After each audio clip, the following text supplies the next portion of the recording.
Hello and welcome to NJ Thrive's Small Business Webinars. My name is Uzma Sheikh. Today is February 6th, Tuesday. You are attending your weekly webinars created to help New Jersey small business owners start, grow, and thrive. We're excited. If you missed last week's webinars, then you know it is the start of February. Start of February means, of course, a new month, but it also means celebration of Black History Month. So happy Black History Month. And this month, and the NJSBDC network will celebrate and empower Black voices, Black entrepreneurship. So we hope that you're excited to join us and keep an eye out throughout our network events and webinars. All right. So NJSBDC, I mentioned our network. What are we? What do we do? Who are we? If you're new and you're just joining us, or you just have been joining us for the past few webinars, or you just heard about us, welcome. Thank you for joining us. We hope that you'll find value in all these webinars and in our services. And if you haven't, we thank you for your support. Give me one moment. I think my speaker disconnected. Apologies.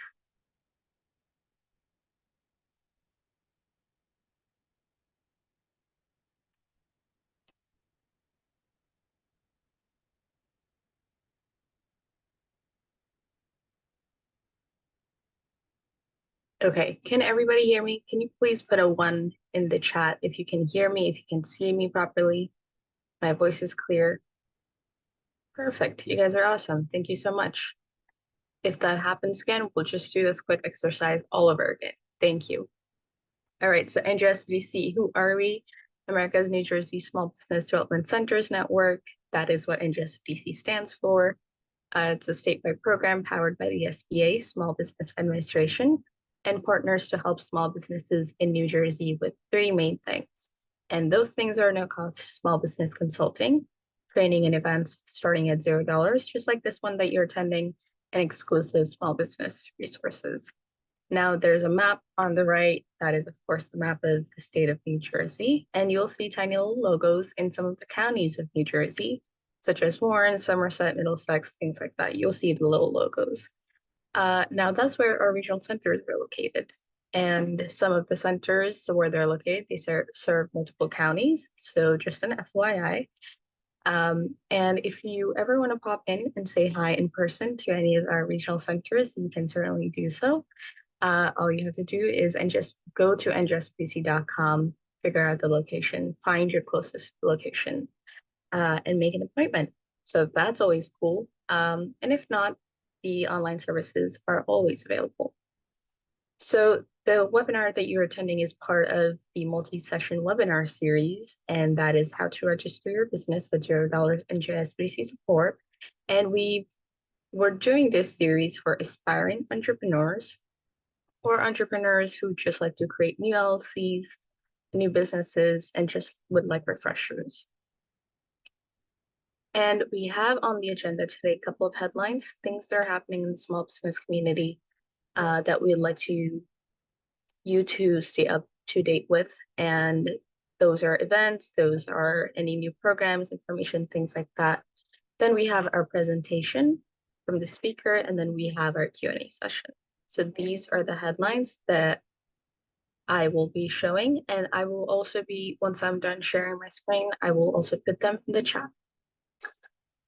All right, so the first headline is a press release from the NJEDA, and that is NJ Golden Seeds and Rutgers University partner for Angel Investing Forum. Golden Seeds New Jersey chapter, supported by the NJEDA, empowers women entrepreneurs through increased access to capital and mentoring opportunities. So this is the New Jersey chapter, Rutgers University Foundation, Angel Investing Forum in New Brunswick earlier this week. So let's see if there are any details about the forum, if it can be viewed. Okay, here we go. The New Jersey chapter of Golden Seeds holds monthly office hours to connect entrepreneurs and Golden Seeds members and provide information on the angel investing process. To sign up for the office hour sessions, click here, you can go there, and this is also the website. So extends unique tools to women-led companies, offering access to a robust network of angel investors, successful entrepreneurs, providing crucial information on investment strategies and innovating programs that the Garden State offers. Very cool. That's certainly helpful if you are a woman-owned business or just any other business interested in the angel investing program. Definitely check it out. Another press release from the NJEDA published just yesterday. The NJEDA program helps to draw investment interest into innovative NJ startups. Entrepreneurship support program provides guarantees to support investments into Garden State companies. Continues to accept applications for the entrepreneurship support program. It was launched in 2020 to help New Jersey entrepreneurs navigate COVID-19 related cash flow constraints, then relaunched in March of 2023 last year in light of challenges in the economy and venture banking system. $5 million program encourages investors to provide additional funding to businesses by providing an NJEDA guarantee on loans advanced for working capital purposes. For a full list of targeted industries, click here. And for a full list of eligibility requirements and further information, click there. All right, so that is the press release. Again, all these links will be shared in the chat. And third and final headline that we go over is New Jersey Business Magazine. From that, Cole named State and Chief Innovation Officer. Governor Phil Murphy yesterday announced Dave Cole as Chief Innovation Officer. They will lead the state's Office of Innovation in its mission to drive innovation in the Garden State and improve the design and delivery of policies and services to the state's residents, businesses, and institutions. All right, so this is just an FYI to anyone interested. All right, so I will share those links briefly. Some housekeeping rules, things to keep in mind. If you have any questions, please put them in the Q&A box, just as you were all wonderful in helping me put one in the chat. There is a Q&A box right next to it. It's a little tiny bubble where you'll see Q&A. That's the one. If you have any questions for the speaker, then that's where you'll put questions there and we'll address them at the end. If you'd like to receive the slides from the speaker, then all you have to do is complete a brief survey and then you'll receive them. It's a Google form. It's very easy. You'll receive the link. Reminder, this webinar is being recorded and all you have to do is just wait 1 to 2 business days and you won't receive the webinar recording in your email, but you can go to our YouTube channel and there is a link that I'm sharing where our library is located and you can view other webinars. So today we have Vanessa joining us again for our 12th session in Starting Your Business Empire, registration assistance with NJSBDC. Always cool. We're in our 12th session and we're still getting a good audience, Vanessa. So that's always very cool. That means we have aspiring entrepreneurs amongst us. And yeah, stage is yours. Take it away. Thank you so much. Thank you, Isma. Thank you for all that information and the introduction. I'm going to share my screen. Of course. Okay, here we go. And we are good. Yep. Okay. Everybody hear me okay? Isma okay? Yes, I can hear you okay. Okay, Thank excellent. So today's presentation is what to know about starting your new business and creating a limited liability company. So as I always like to begin this presentation, I say the same thing. It's basically whether you are someone who wants to take your hobby to the next level, or maybe you're interested in pursuing a side hustle to make some additional income for the family, or maybe a professional in your own right in your own space and believe that this is the time now to go off on your own and enter into entrepreneurship, we find that making the time to educate yourself, learn the process, the costs, know what you have to do and do it correctly, and coming to resources such as the NJSBDC, all of these are very important, and it really does make a difference, I believe, and we believe, between being successful at your business venture or having struggles down the road. So educating yourself is always a very good thing, and we're here to assist in any way possible. So today's presentation, we're going to first talk a little bit about the business structures. We're going to primarily focus on the LLC, but it's very important that you understand that the LLC does not exist in a vacuum. It's part of a larger network of choices as you start your business.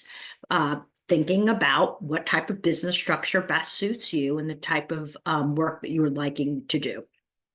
And regardless of the business structure that you choose, there is in New Jersey, a formation and a registration process in getting that business up and running, as well as understanding any sort of New Jersey regulations with respect to either taxes or additional licenses that are required for certain businesses, certain industries, as well as you're preparing to form and register your business, understanding what type of funding and cash that you may need to get that business off the ground. And as you're operating and moving along, what additional needs are potentially going to come up, arise, what additional resources will you have to tap into? We are here at the SBDC to offer the no-cost counseling, mentorship, education, and programming to help your business not only grow, but also to form, but also to grow and understand the opportunities that are available to you as business owners in New Jersey and beyond. Okay, so we're going to start the conversation by just discussing what a sole proprietorship is. That is the least cumbersome, the least amount of work, the least on a scale. If you think of a continuum, it's all the way to the left in terms of the amount of work, money, requirements in order to run a sole proprietorship. Basically, a sole proprietorship is somebody who has a hobby or is involved in transaction of a sale of a service or of a good, and would like to make it in a more, present it in a more official capacity, would like to obtain a trade name and be able to operate under a trade name. And it becomes a point where it's necessary to report that income to the federal and to government and to the state. That's where sometimes a sole proprietorship may come in. So the trade name, what you decide you'd like to name that business, that is obtained at the county level. It can be done right at your county clerk's office. There's an application applying for a trade name. That trade name will be unique within your respective county. It costs about $50 or $60 to obtain a trade name in your county. It requires some notary and notarization, and it'll get a sign off from your county clerk that your trade name has been established and that you are operating under the trade name. Again, that is done through your county. One inexpensive one-time fee, maybe $50, $60. And you are stamped and approved. And at that point, you are ready to go ahead and register your sole proprietorship with the Division of Revenue and Enterprise Services. In order to do that, you need a tax ID number. When you are a sole proprietor, you may use your Social Security number as your tax ID. It's perfectly fine to do so. However, in more recent years, I think there is some general wisdom and some recommendation that you are allowed at no cost to go to the IRS and get a EIN, which stands for Employer Identification Number, to serve as your tax ID. That allows you not to have your Social Security number flailing about out in society, given all the issues with identity theft, If it's more comfortable for you to use a tax ID number that is provided by the IRS, you are welcome to do that, but you do not have to. You can use your Social Security number, as well as your banking. When you earn income from your business, you are permitted, it's perfectly acceptable to deposit that money into a personal bank account. You can keep your records, you can keep your books, but you can commingle your funds. There's no requirement to open up a separate business bank account. When it comes time to filing your income taxes, presumably you've kept track of your income, you'll report it with your personal tax return, and there's no issue that any of that transaction would have had to take place separately. Personal banking accounts are perfectly acceptable. Now, very simple tax filing process with the sole proprietorship. Your income is passed through straight through to your personal income tax return. So if you have a 1040, or if you're filing, whether it's alone or jointly with the spouse, you use a Schedule C, which is basically just an attachment to your personal income tax return that would indicate the sales, expenses, and ultimately the net income of your business. And that income will pass through and get brought into your tax return, and that would then be calculated into your total household income. The downside to a sole proprietorship is you do not have any liability protection.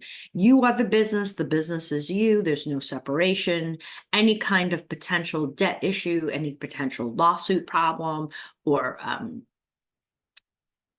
problem that occurs within your business can affect you personally, can affect your personal assets, and can affect your personal interests. So no liability with the sole proprietorship. Okay, so the next company on the continuum to consider is the LLC. The limited liability company now enters into the realm of a business entity. We are now talking about a structured, recognized business entity formed at the state level, no longer the county, formed through the state portal, right online, njportal.com, where you will pay $128 to form that LLC. And now you do have a $75 per year annual dues in order to maintain your LLC. Usually comes up at the year anniversary of your formation. And you are at this point required to get a tax identification number from the IRS. It's free, irs.gov. You can get it right online. You will match the formal legal name of your LLC with the formal legal name on your request for an EIN through the IRS. And you are required to have a separate business bank account. No longer are we now commingling funds. Your business bank account must be separate and must be under the legal name of the business and must be under the tax ID number. This is what gives you the liability protection. You are now given a situation where you are not personally the business as much as, and the business is not you. There's a degree of separation here. It's limited, but it's still important. And it provides you a little bit more breathing room to operate independently from yourself personally. Now, the nice thing about the LLC is that it's not that much more money to form than the sole proprietorship. Yes, you do have annual dues, but it's not terribly much. There's no additional paperwork really required. And you are given the flexibility to choose how you wish to be taxed. So if you are just a single member LLC, and member means owner in LLC terminology. If you are a single member LLC, you are allowed to choose the Schedule C tax filing for your business. Remember, we just discussed that. Very simple tax filing. It's a pass-through. It's an attachment to your personal income tax. So here you go. You can be an LLC and still have the beauty and the ease of that Schedule C attachment to your personal income tax return.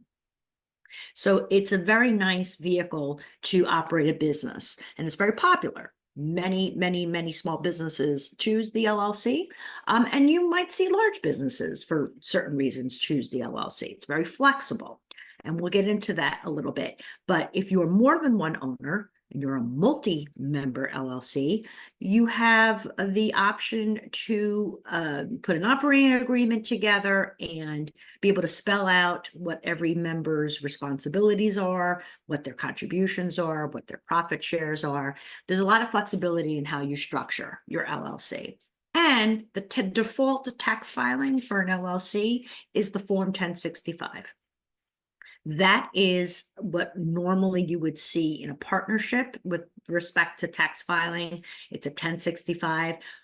We can certainly talk more about that offline. You can inquire with your accountant, but basically it allows the LLC to file a Form 1065 for the sales, expenses, and income of the business. And then depending on each of the members' ownership percentages, they will then take their percentage of the income and fill out what is known as a K-1. And that gets passed through to each of your respective personal income tax returns. The other option, LLC owners may elect to be taxed as a corporation.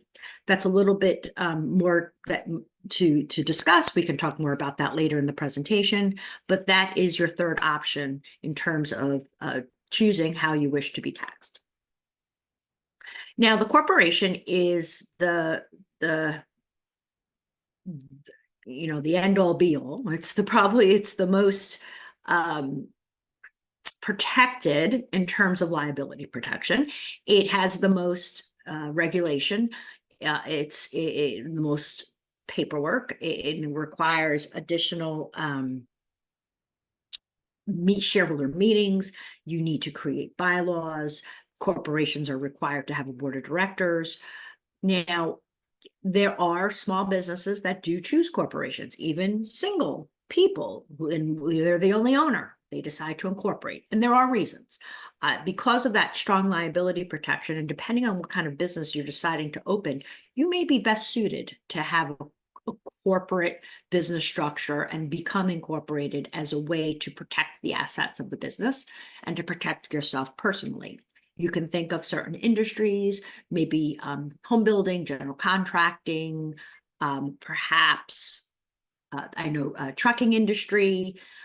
There are times when there are certain vendors that only wish to do business with companies that are incorporated because they know they are dealing with a more structured, capitalized, and protected business structure. Now, even if you are just a small business, it does create some cumbersome additional requirements.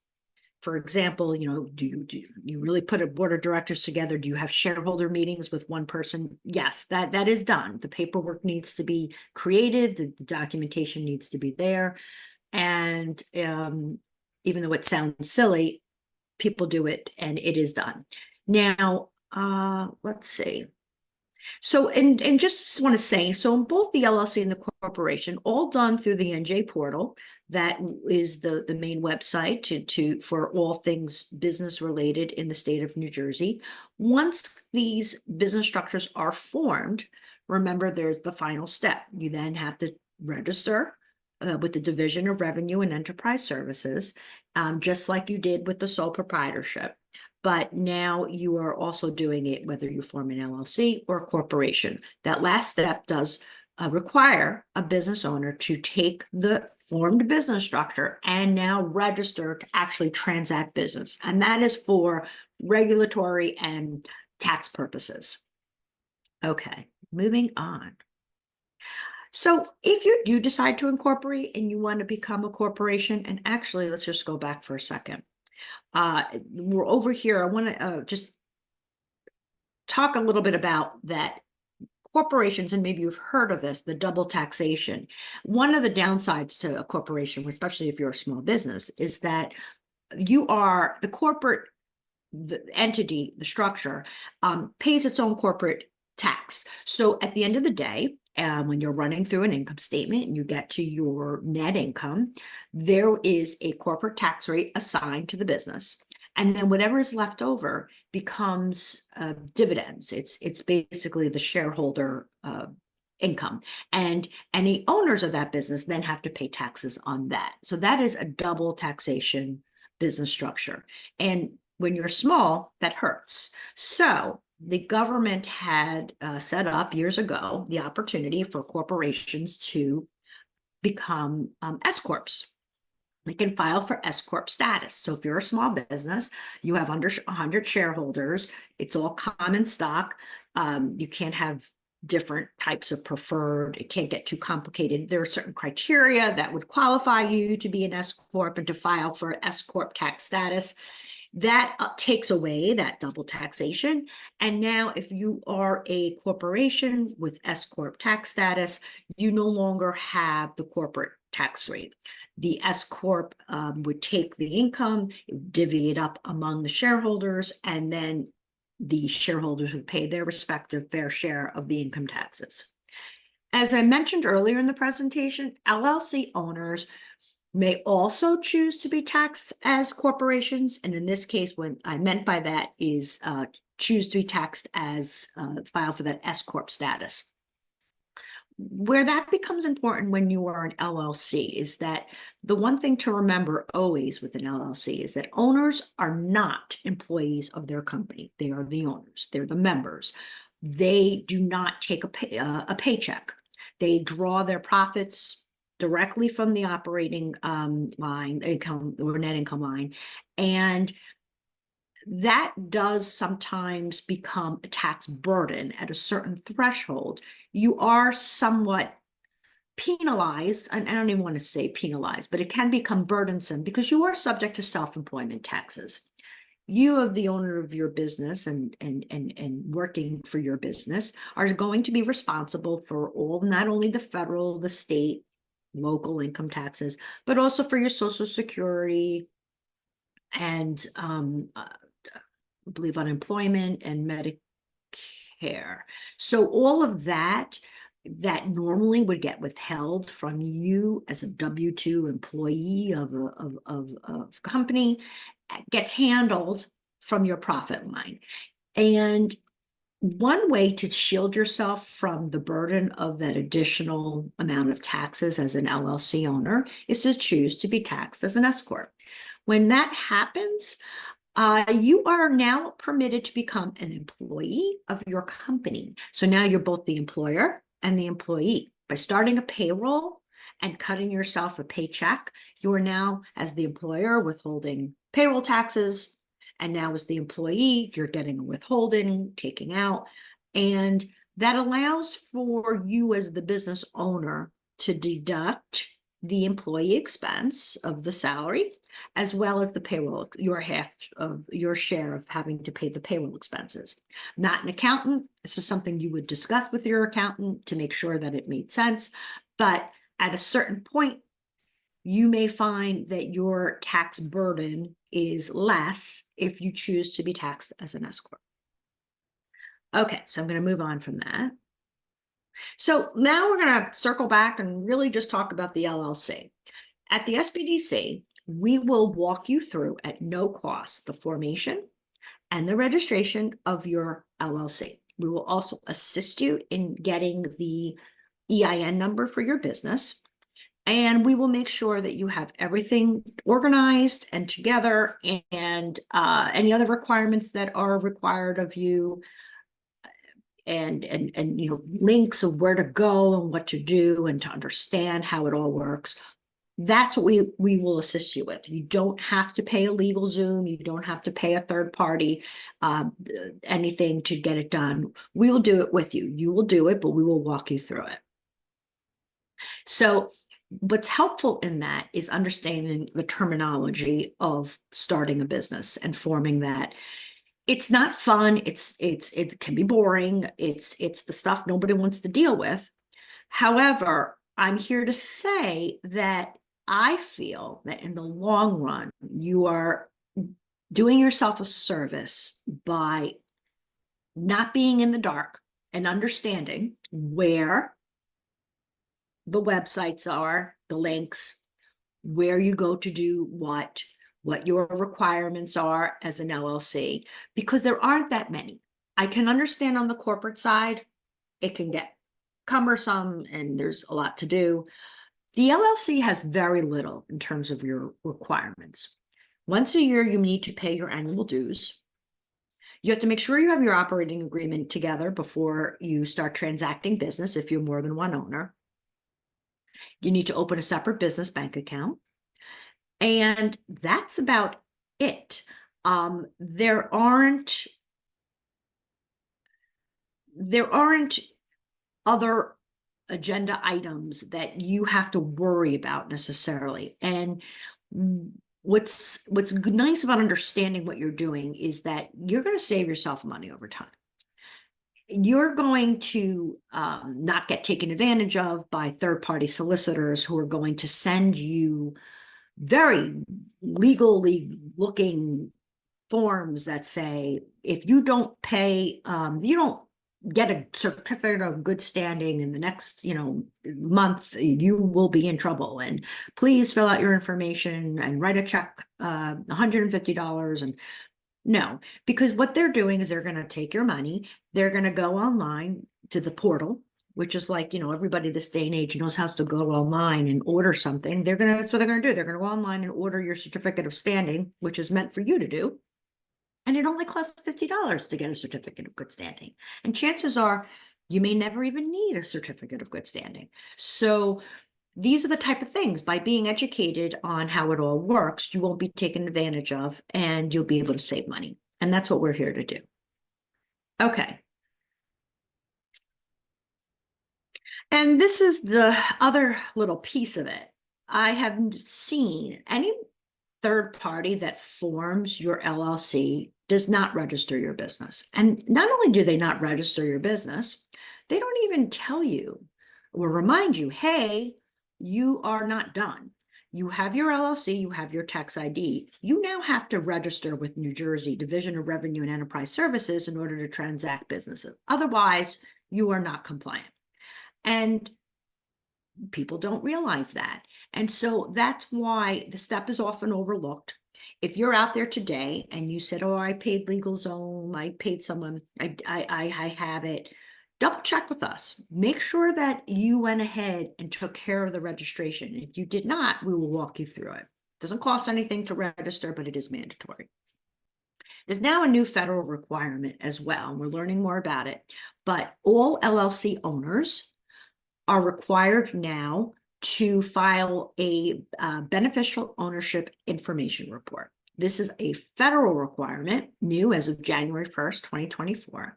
If you're going to form your business this year, I think the rules are about, you have 90 days to go ahead and file this ownership information report, all done online through a portal.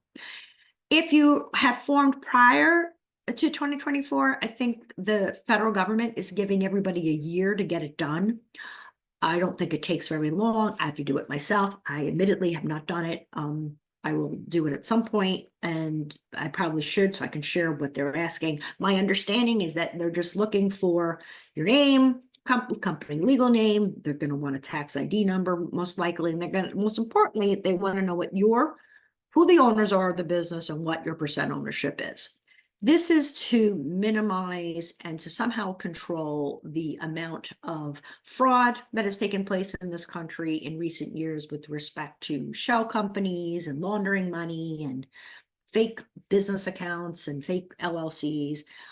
In the past, because it's been so flexible and it's been more state by state organized and run business structure and doesn't have its own tax requirements. Remember, LLCs can choose how they wish to be taxed.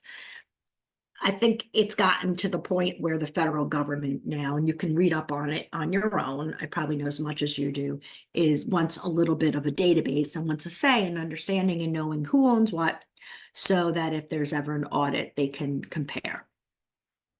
Okay, next. What do you need to have to form your LLC? Well, you'll need a unique business name. So in the portal, there is a place for everybody to go ahead and they can go and look to see if that name is available. Your name has to be unique in New Jersey to be able to obtain that legal LLC name for your business. Now, the other thing you'll need, as I said before, is you need your EIN. You need to go to the IRS. We help you with that. It's an online application.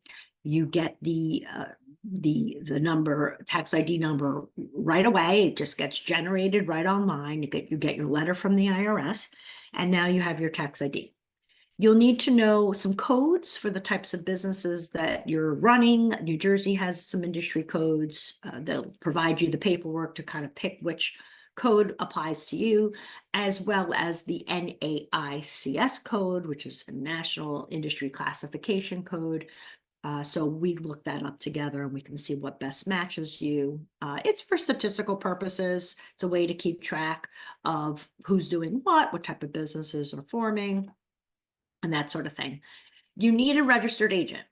LLCs are required to have a registered agent, and New Jersey allows you to be your own registered agent. So what is a registered agent? It's basically the state needs to have a person in which to contact if there's any concerns, questions, correspondence that needs to come from the state. There can't be just a PO box at the end of the line with nobody around. Registered agent will have an address, physical address, and be someplace that can be accessible to somebody from the government who needs to find you. So it's not that scary as I just made it sound. Most small businesses, myself included, I just use myself as the registered agent. I get my mail to my house. I'm a home-based business. It's not a problem. If you wish to hire a registered agent to serve that purpose, there are options in the state. Sometimes you'll see that law offices will offer to be registered agents. Some accounting firms can be a registered agent. There's actual registered agent companies in New Jersey. I've seen them as little as $49 a year for the bare minimum to be able to provide their services to be a registered agent. So that's something we can discuss in more detail. If you're more than one person, you must have an operating agreement. What's everyone's capital contributions?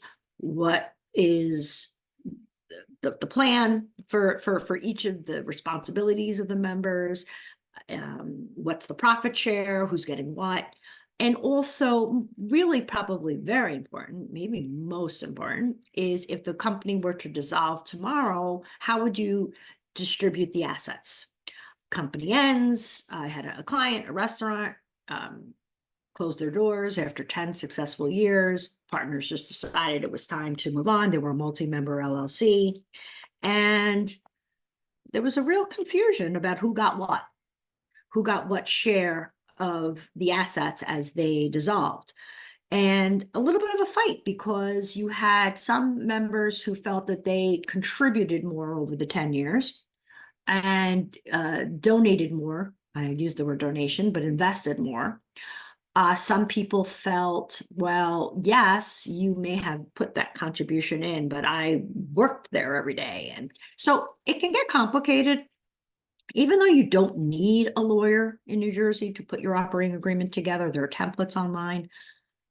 You have to ask yourself, and we can be honest with you at a certain point. Yeah, maybe better talk to a lawyer if it's a lot of people and there's a lot of money involved and there's differences of who's doing what.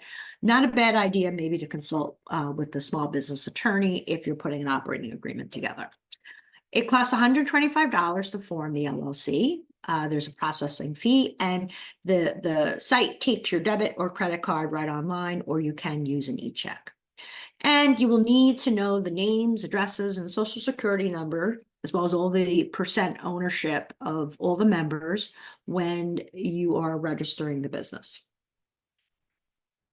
Okay, moving on. As you're going through the process, and we're there with you going through it, usually over the phone or it can be done in person, you need to know how you wish to be taxed. We already discussed this. If you're one person, you can use the Schedule C. If you're more than one person, you could do the 1065. And if you know from the get-go you want to be taxed as an S Corp, you can choose the 1120. Most businesses that are starting out don't go that route initially, but it depends. It'll depend on a number of items. And if you have specific questions, how it applies to you and your family income and your tax bracket, you would want to talk to your accountant. The other thing you need to know is what you're selling, what services you're offering. Are they subject to New Jersey state sales tax?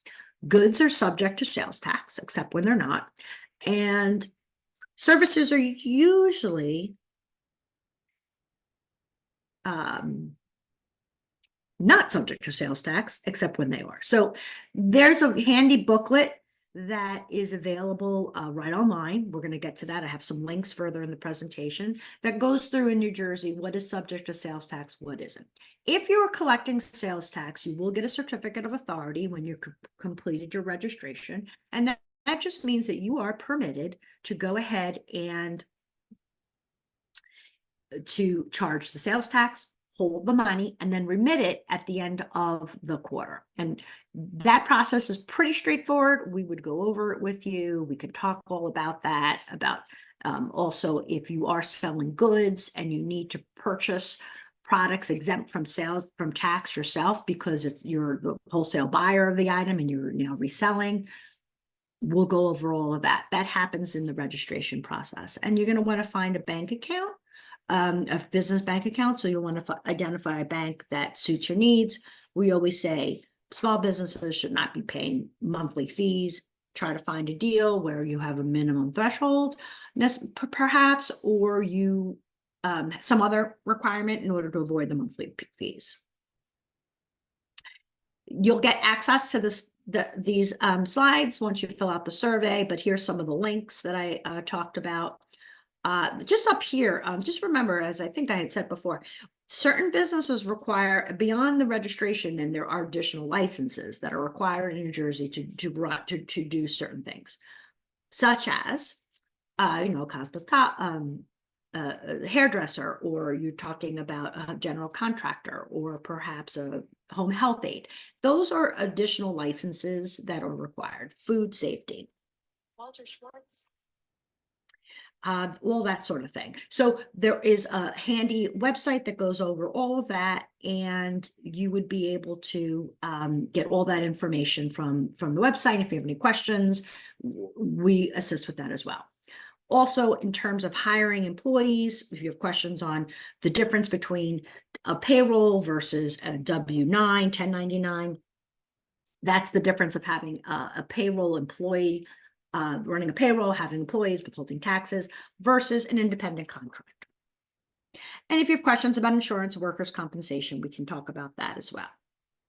So funding and cash management, it's another option. We at the SBDC, our mentors and counselors, will talk about your business planning, your startup cash needs. What else? Any personal budget considerations. If you need additional sources of capital. Excuse me. If you do need additional sources of capital, what is the lender looking for? We help businesses in terms of loan prep, getting the business plan together, looking at the forecasts, the income forecasts. And we try to be a source for financial literacy. So many of you are opening businesses, but maybe you don't necessarily have accounting degrees, understandable. But there is a very important piece of running a business is that you should be financially literate at a certain extent. Understand the income statement, understand what a balance sheet is, know the difference between them. Also, bookkeeping, we can assist with that. We've run classes on QuickBooks, or we'll kind of strategize with you. What's the best way to keep your books? This is all so you can make money. The bottom line is that if you are spending consistently more than you're taking in, you are not profitable, and then what's the point? So as business owners, understanding a certain level of financial literacy and understanding your books are very important in being successful long-term. And if we feel that you need to move on to professional services, we tell you, hey, this is the job of the accountant. You need to go seek services. Hey, please see a lawyer. When you're doing real estate transactions and you're signing a lease, have a lawyer look at it. That's my opinion. That's what I would say to my clients. Not a bad idea to sit with an insurance agent, learn a little bit about, maybe compare a little bit about what you need, maybe don't need. And if there is a need for outside lending, then we have access and we work with the SBA, we work with SBA lenders, banks, we very closely, we can make introductions and again, prepare you for that. We have counselors who are really focused more on the marketing end of it. If that's your request, we can pair you there. And at the end of the day, we just want to be business mentors at no cost and be the go-to when you have questions about starting and operating your business. We also help create and help you get your state certifications. If you're interested in becoming a woman-owned, minority-owned, veteran, disabled veteran, or LGBTQ plus business, there are state certifications for that, and we can walk you through that process. Those certifications assist if you're interested in pursuing procurement or government contracts. You don't have to have state certifications to pursue government contracts, but they help, especially small business owners, because it's a vetting process. Small businesses are risky, and the government likes to do business with companies that are stable. And by getting a state certification, going through that process, you get somewhat of a vetting process to review your business as a viable small business in which to do business with the federal government, the state government, your municipalities. And again, SBA lending assistance there, NJEDA, great state resource there. And we offer webinars, classes, everything can be found at our website. And that's, I think, it. If you would like to start your business and create your LLC, you may do so by scanning the top QR code, or when you get the slides, you can click on the link and you'll be brought over to my group where we will help with the formation registration. Or if you formed and you don't know that you did it right and you still think you need to register, come in through the top. If you're already in business and you would like questions about lending or marketing or anything above and beyond that's, that we talked about today, some of our other services, certifications, that sort of thing, procurement, you'd want to scan the bottom. You'll get brought to your local SBDC, you'll get assigned a counselor, and you'll go from there. So I think that's everything. Uzma's going to share in the chat a link. If you would prefer to have your formation and registration done in person, we offer learning labs where we'll get a bunch together, we'll sit in a conference room, we'll put it up on the board, we go slide by slide, we answer questions, and we can, we'll make sure you're ready when you come in. But the other option as well is we can also guide you through this over the phone. So it's up to you. Some people have a preference of they'd rather be in person, and some people would rather just do it over the phone. Just depends. So that's it. I'm going to turn it over and see if you guys have any questions.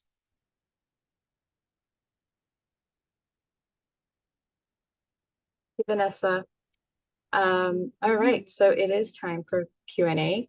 So before we start that Q&A though, we should definitely do a couple of reminders, and those reminders are just the housekeeping rules that we went over. If you have any questions, put them in the Q&A chat. This webinar is being recorded. It will be recorded and published in 1 to 2 business days on our YouTube channel as well as our library. And if you'd like to receive the slides that Vanessa just presented, then click on the link that I've shared for the survey and you'll receive the Google Forms link. Also, we offer counseling and webinars and events in Spanish. So if you'd like to receive help counseling in Spanish, then please reach out to us. Please ask us when you register that you'd like to speak to a Spanish speaking counselor. and we can certainly connect you with them. All right, so I will field the Q&A to you, Vanessa, in the order that we received them. So let's do that. First question from Anonymous. What do I need to get a business license in Union County? Okay, so this is where terminology is important. So I'm going to answer it a couple of ways. If you're talking about a business registration, a business license in order to transact business, and you want to do it at the county level, that was the whole sole proprietor piece of the presentation. If you want to be a business entity where you have limited liability and you're separate from your business, then you would go the LLC route. If you're speaking about license with respect to the type of business that you're running, like say it's a food service or you need a certain license. Look, licenses for certain industries are done at the state level. You would need at the state level to get a certain license. Where they're more county level licenses, and I wouldn't even call them licenses, they're more, let's use permits, are like if you have a food truck, that's done on a county level where you would have to get a permit per municipality if you're going to operate a food truck, or if you need like a peddler's license to like maybe sell hot dogs or something from like food truck type thing, or sometimes you have peddlers to set up pop-up shops, maybe or fairs. That is more done on the county. And so if that doesn't answer your question, you can always make an appointment. We can talk more in depth about what it is you're doing. Got it. Thank you. Next question is from Albert. I'm sorry. I'm answering that question myself, Albert. You can apply to so the question that you're asking won't be relevant to Vanessa and her team for startup, but you can certainly reach out to request counseling for our other, and I will provide that link. Next question is from Anonymous. What if I register a business?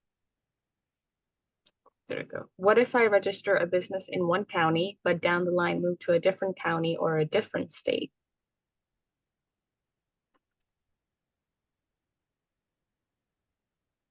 Well, if you're a sole proprietor and you register within your county and you move to a different county, you should probably get your trade name stamped at the new county. If you get an LLC and you move to a different state, then there's a process for that. You can either, every state to state transfer is different, depends on the state, on how you would either, you could take your New Jersey LLC and do a, oh gosh, the name is escaping me. We do this all the time, I'm sorry. Where you would do not a transfer, but you can take your New Jersey and make it a Pennsylvania. There's a process. Now, every state to state has different rules, whether you're coming into New Jersey or going out the state to do something else. The most logical thing to do is have your LLC be a domestic form and register in the state in which you live. Now, let's just say that you're still kind of working out of both states. Sometimes you're in one state, sometimes you're in another state. There is an option where you are domestic to New Jersey. You can register to do business in another state as a foreign. Your domestic LLC is still New Jersey, but you are also transacting business to a degree, to a level that warrants you to register as a foreign in, say, New York or Pennsylvania. That's something we would discuss one-on-one. But if you're just outright moving, then you would want to transfer your LLC to another state. I'm using the word transfer, but that's not the word I really want to use, because there's a process, and whether it depends on the state you're going to, how they accept the LLCs from other states, and how sometimes you have to really just, it's a matter of dissolving your New Jersey and forming your, California. Sometimes there's a process in which they'll allow for an easier transfer of legal business in terms of your becoming an LLC in the new state. So that's something I would make an appointment, because we would look up the specifics of what you're doing, but it's done all the time. All right, thank you. We've had those similar questions, so we do have another question that says, how do I register to do the business if my business is incorporated in another state? It's So I'm called assuming it's filing similar. foreign. Yep, it's right on Mhm. the portal. You go on, you say, I'd like to form a foreign corporate. So if you're a corporation already, then you want to do foreign, where you say, I'm a foreign, meaning I'm coming in, I'm in another state, and I want to now register to do business in New Jersey. And that usually you're required to have a registered agent in New Jersey. You'll pay a filing fee. That happens when you have a place or a physical location in New Jersey, because you're maybe set up, you form somewhere else, but you're going to physically be working in New Jersey and transacting business. Then you need to register that corporation as a foreign in the new state. All those types of questions really do require an appointment, because it's complicated, it's varied. We would look at the precise thing that's happening and get you a correct answer. It's unfortunately, with this type of thing, it's not clear cut necessarily. It depends on a lot of things in terms of which states you're talking about. Got it, thank you. A question from Charmaine, who asks, is the corporation a national structure as opposed to a state structure in the LLC?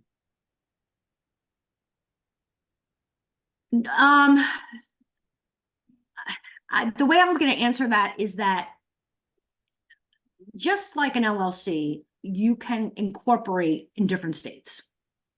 So it's not so much that the corporation is a national and the LLC is a state. It's more that, I don't even know if I'm going to explain this exactly correctly. It still holds true that you could incorporate in different states. You could be you are incorporated in Delaware, you're incorporated in New York. It is a state by state thing. Corporations generally have more federal guidelines that unite the corporate business structure, whereas LLCs have been mostly left to the states to manage, because they're smaller in scale, there's less requirements, they leave it to the states. And that's why we're having this new resurgence of the federal government wanting to get involved, I believe, a little bit, and knowing a little bit more about what's going on. Really, when you need to decide between a corporation and LLC, you're really thinking more about, will a corporation give me better access to capital? Will it give me more liability protection? Are there reasons why, as I grow, it's easier to incorporate because I can issue shares? You're thinking more along those lines with respect to your business structure, not necessarily what's more, state versus federal, because LLCs can do business anywhere they wish. You're an LLC, you can do business anywhere you wish. It's more the structure and how cumbersome it is, and how regulated it is. LLCs have a lot less regulation, a lot more flexible, and they're more watched on a state level in terms of its legalities and taxes. Got it, thank you. Mimi asks, how do I do an amendment, adding a new member, or exchanging address? Right on the portal. So that's the other beautiful thing. It's very user friendly. Right on the portal. It's called filing an amendment. You get right in there and you say, I'd like to file an amendment, and they'll say, okay, which article would you like to change? You look at your certificate of formation. If your address is Article 2, you say, changing Article 2. You put the new information in, and then it prompts you to pay $100. So you log out, and a revised or amended certificate of formation pops up. You print it out, make sure the bank has a copy of it, and you keep it with your paperwork. So it's meant to be done right online, and then you can update your registration as well. And then if there's any changes in address or things that you think the IRS needs to know about, you let them know as well. So you think about kind of always three areas with respect to your business. There's the legality of the actual formation. There's the registration piece of it for tax purposes, which is the NJ reg. And then there's your relationship with the IRS. Got it. Thank you. Next question is from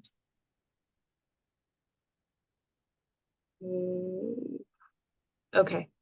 Question from Malik, who asks, I am hiring a three-party to form the LLC for us. How can I verify if everything is done correctly to set up the LLC? Secondly, how can we change the scope of business after forming the LLC? Well, if you've already hired the third party and it's done and you want to go over it, make sure that the registration is complete, and we'll walk you through it. That's fine. In terms of changing the scope of business, you as the LLC owner are allowed to do what you wish under your LLC umbrella. You may have many scopes of business. It's not really in the initial formation. They'll ask, what is the business purpose? And you may indicate, what the primary business purpose is at the time, and you'll do that.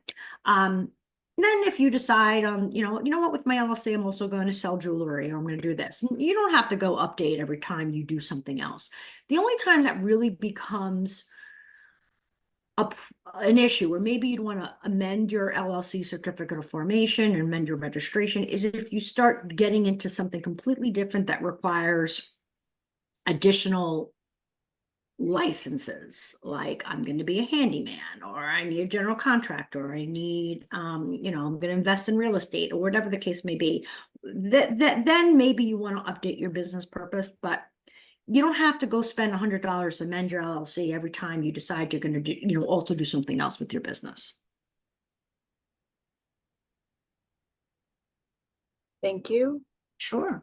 Next question is from Anonymous, who asks, if you have two separate skill sets that are seemingly different but can be incorporated at times, is it better to start two separate businesses regarding each skill? Or is it okay to combine everything under one business? It depends. So you are more than welcome to go ahead and do two totally different things under your LLC umbrella. And if it helps, you're allowed to do a alternate business name under your LLC umbrella to better help you with your marketing and your trade association. It's called filing an alternate business name.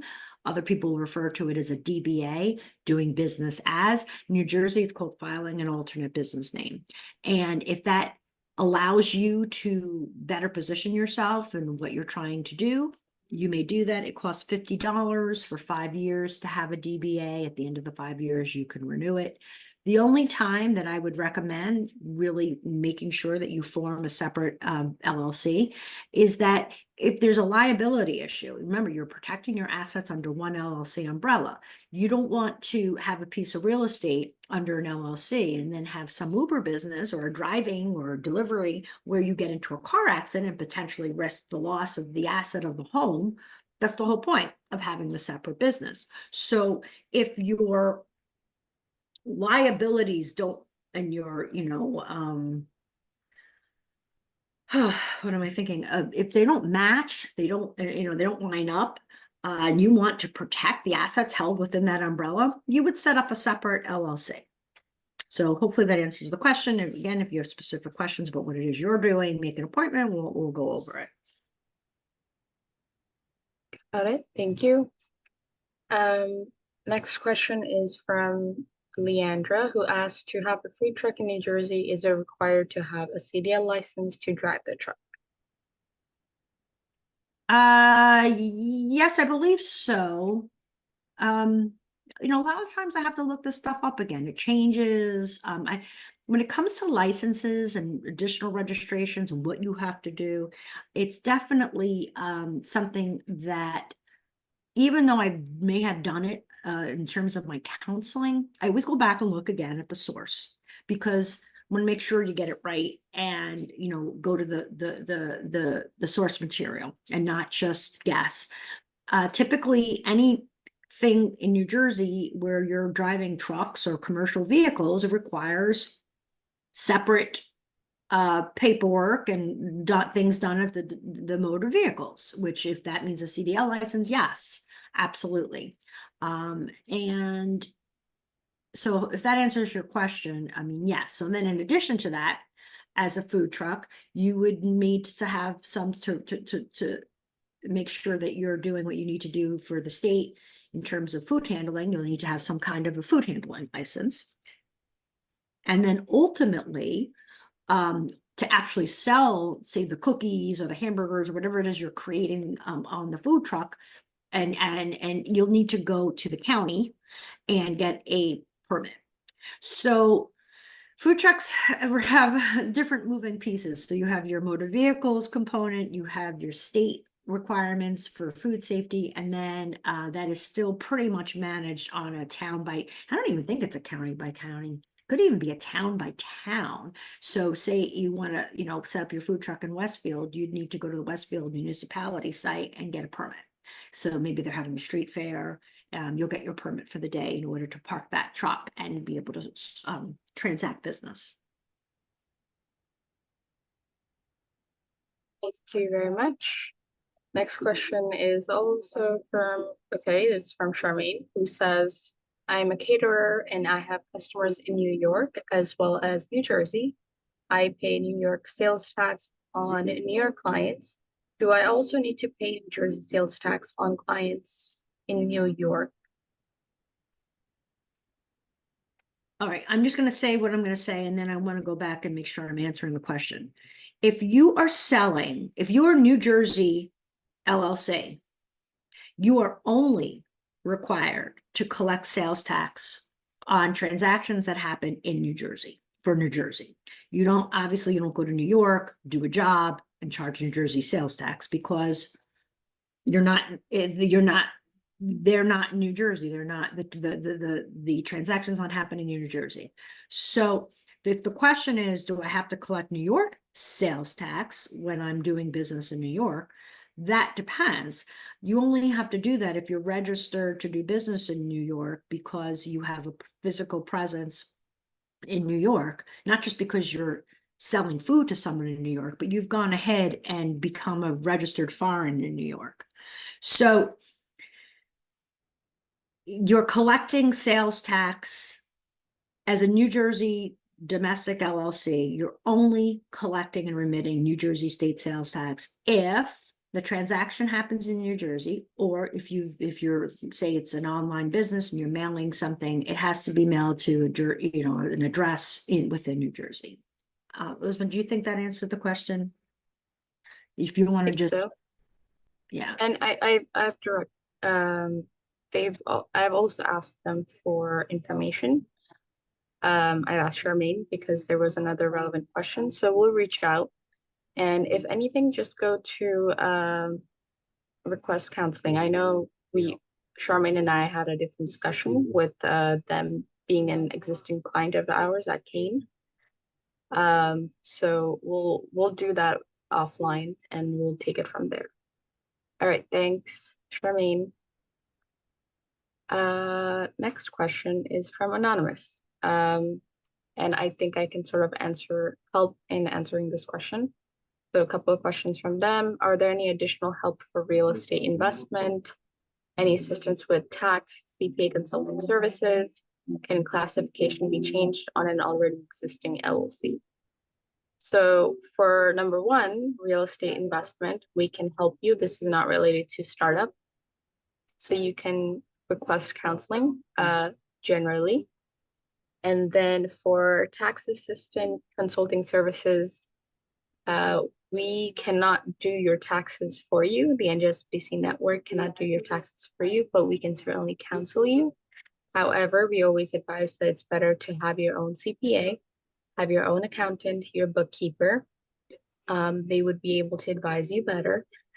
And because of the tax season, we are having a webinar we're having a webinar this coming Thursday on tax services, changes, things like that. So feel free to attend that. And third question, Vanessa, I think you can help answer. Can classification be changed on an already existing LLC? Yeah, yep, you can just amend your LLC or amend your registration if you want to change your classification code. Remember, you can have multiple classification codes. You're not restricted to having one. When you're doing the process of the formation and registration, there's only room for one. They ask for one. And I always just say, well, pick one that is the most representative of the revenue that you're bringing in. But let's just say you're really, really changing gear and you really want it to be all correct and clear. Then yeah, absolutely. You amend your registration. You can amend your certificate, your formation documents to reflect the codes that are appropriate to you. Thank you. Next question is, can you change your existing business DBA or do you have to file a new business name?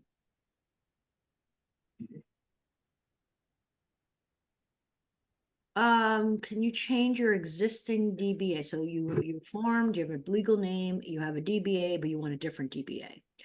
Yes, so you just go back into the portal, you would file an alternate business name, put the DB, you have to pay another $50 for 5 years, and then you would just cease using your other trade name. So I don't think that anyone's giving you money back for the $50 you already paid. You just cease to use it. It'll expire in 5 years. So if you're just talking about DBAs, if you're just talking about, remember, that's called filing an alternate business name. You could have as many as you want. And it's just $50 for 5 years for each additional trade name or DBA, alternate business name that you choose. And you just would cease using the one that you no longer wish to use. But remember, the legal business name, the LLC, the actual unique business name in New Jersey, in order to change that, you have to first make sure that the new one is available, and you have to file an amendment and pay $100 to change the legal business name of your company.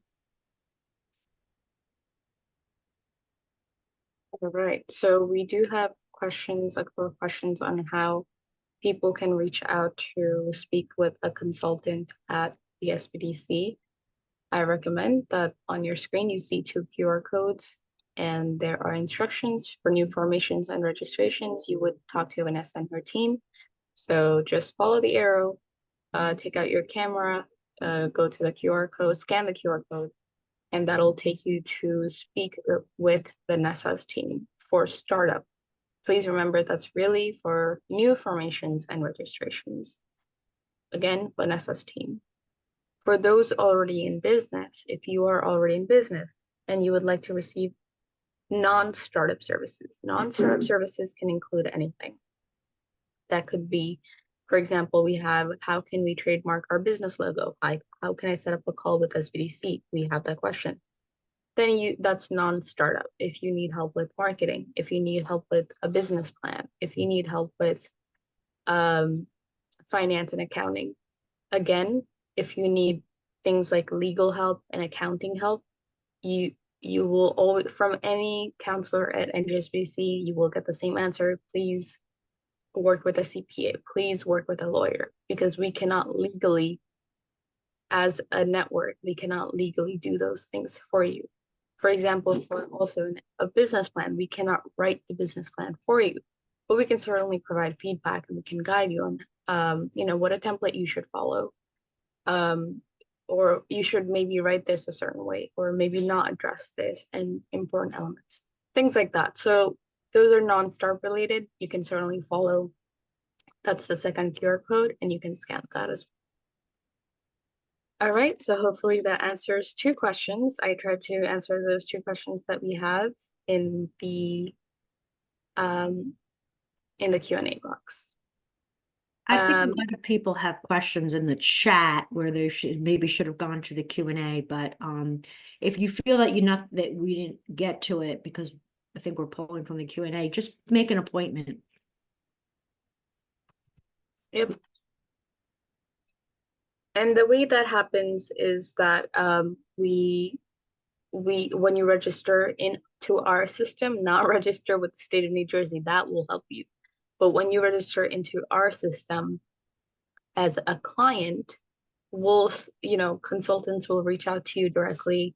You will be assigned a consultant. They will reach out to you, set up that appointment, and that's how it will work. All right, so Vanessa, you want to talk about what you have on screen currently, and then we can move Yeah, I on just to. want to make sure, and you know what, would you mind, I don't know if you did, maybe you did it, just to put this link in the chat. If Mhm. anybody wants to do their LLCs in person, we have one coming up on February 21st in Elizabeth. We can give you more information. And, or if you prefer just to do it, over the phone, that's always an option. But some people do like to be in person, and we're going to try to run these like once a month. So the next one is in February 21st. So I think Uzma's going to just put this link into the chat, or if you miss it, you can just go ahead and request, counseling for new business starts, and we can talk about it. Yeah, I've just put the link. The first link that you Thank see you. in the message that I just sent is a link to the lab. All right. And our time, we're hitting the 1:30 mark. I'd just like to share my screen and show everybody that's something that I like to show everybody. Our homepage, our NJSBDC website. Excuse me. So let me do that real quick, and we're done with our Q&A. Okay, here we go. So njsbdc.com, this is where the party is. This is where all the resources are. I like to say that this is a great resource in itself. If you just take 2 to 3 minutes out of your day to look through this, we have podcasts, we have blog posts, we have all sorts of resource tools and kits, things like Resources Hub. If you do that, then we have compiled, it's a list. Where is it? There we go. This is a compiled list of all the resources that you can find. We always like to say that these are the type of resources that you should check out every week, every 2 weeks, every month. You never know. They're always putting up new programs, new information, things like that. Next is the video library that we've talked about. This is where Vanessa's sessions go, such as this one. This recording today will end up on this video library as well, along with other topics that we talk about, such as, as you see here. Oh, and please sign up here. You'll get a newsletter in your inbox, such as navigating procurement opportunities, future of commercial lending, building a sustainable business, and just keep going, keep scrolling. You'll have lots and lots of webinars come up.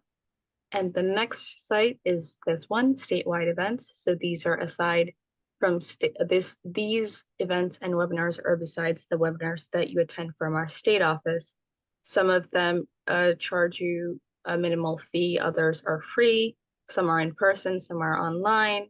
We have events in Spanish and we have events in English. So always keep an eye out.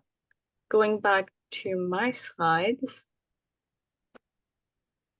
this is our upcoming event. So this Thursday, February 8th, we have 2024 small business taxes and BOI updates. Stay compliant, stay informed. This is happening at our usual time, 12 p.m. to 1:30 p.m. EST. And if you'd like to register and attend this event, go to smallbusinesstaxes.eventbrite.com. Just go to our Eventbrite page, scan the QR code to register. Thank you all for attending. We always appreciate your support. We are here to support you. We have helped 15,000 plus small businesses grow in the past 45 years that we've been in existence. Talk with Vanessa at njsbdc.com/startup, or just visit njsbdc.com.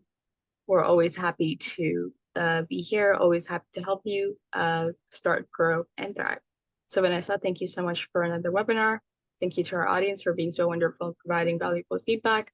We look forward to seeing you on Thursday or next Tuesday with Vanessa. Bye. Take care.